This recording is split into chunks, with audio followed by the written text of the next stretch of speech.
En 1774, un grupo de científicos escaló una montaña con un propósito que parecía absurdo incluso para su tiempo: medir la fuerza con la que la Tierra los atraía en dos direcciones distintas. Esperaban comprobar si una montaña podía desviar ligeramente un péndulo, revelar la densidad del planeta y con ello responder una pregunta monumental: ¿cuánto pesa realmente la Tierra? Nadie imaginaba que aquel experimento, realizado en silencio entre nubes y rocas, cambiaría la física para siempre. Esta es la historia del experimento de Schiehallion, una montaña escocesa que se convirtió, sin proponérselo, en un laboratorio natural. Allí se llevó a cabo uno de los intentos más brillantes y precisos para calcular la densidad de la Tierra sin perforarla, sin satélites y sin instrumentos modernos. Un experimento que importa porque marcó un antes y un después, permitió comprender la estructura interna del planeta y abrió la puerta a la geofísica moderna. A mediados del siglo XVIII, Europa vivía una era de curiosidad sin precedentes. Los científicos intentaban medirlo todo: el tamaño de los continentes, la velocidad de la luz, la distancia al Sol. Pero había un misterio fundamental que seguía sin resolverse: la densidad de la Tierra.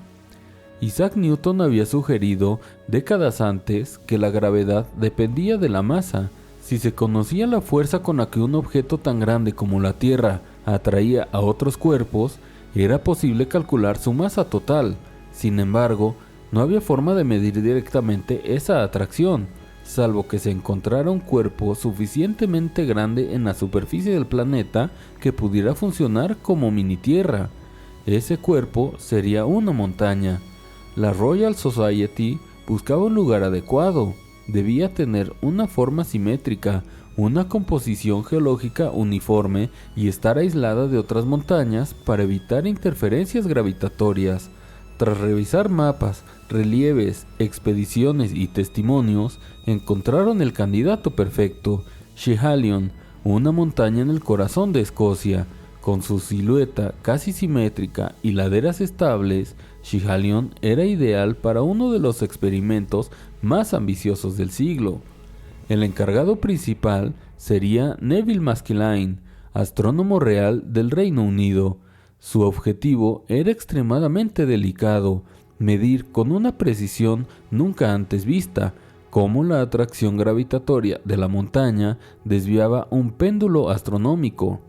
Si la Tierra tiraba del péndulo hacia abajo y la montaña hacia un lado, la desviación lateral permitía calcular cuánta masa tenía el monte.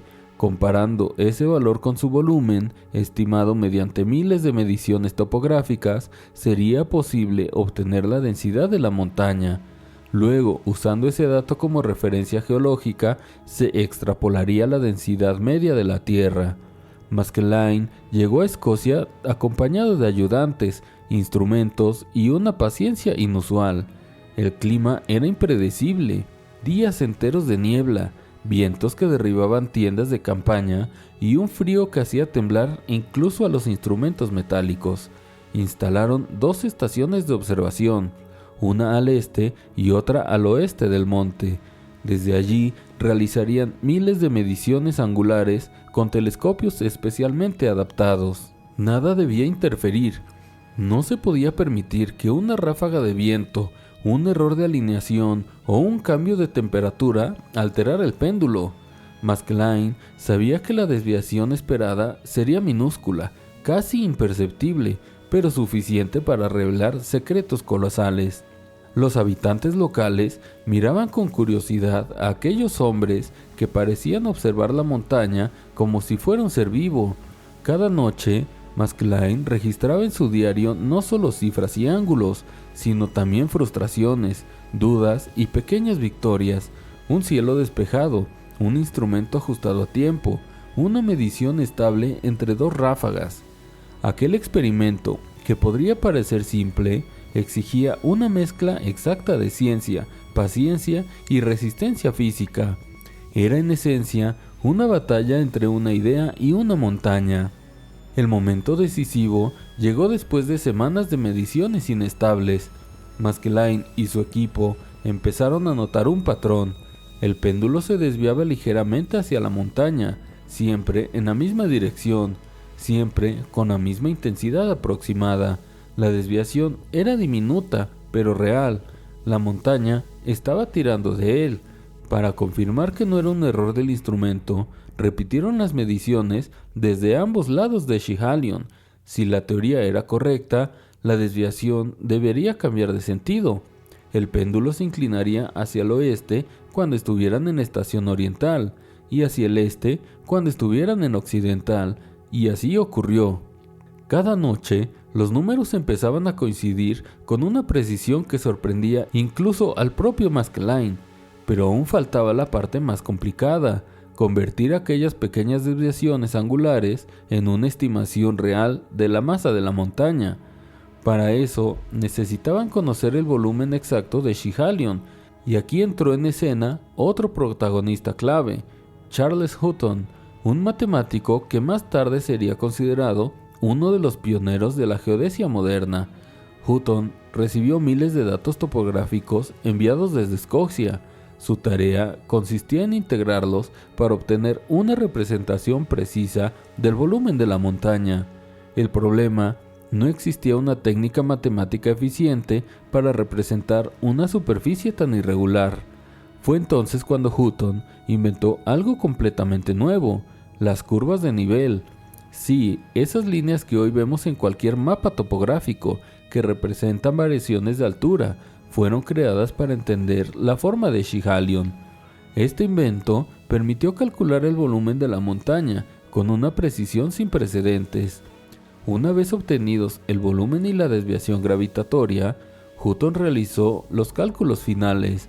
La montaña actuaba como una gigantesca balanza natural. Comparando su atracción con la fuerza gravitatoria total de la Tierra, era posible deducir la densidad del planeta. El resultado fue extraordinario. La densidad media estimada para la Tierra fue aproximadamente 5.5 veces la del agua, mucho mayor de lo que muchos habían imaginado. Esto implicaba algo monumental.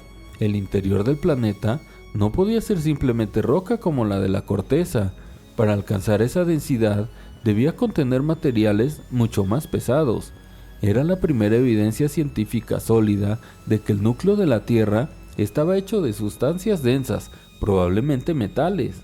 Aquella conclusión era tan grande que necesitaba un momento de silencio.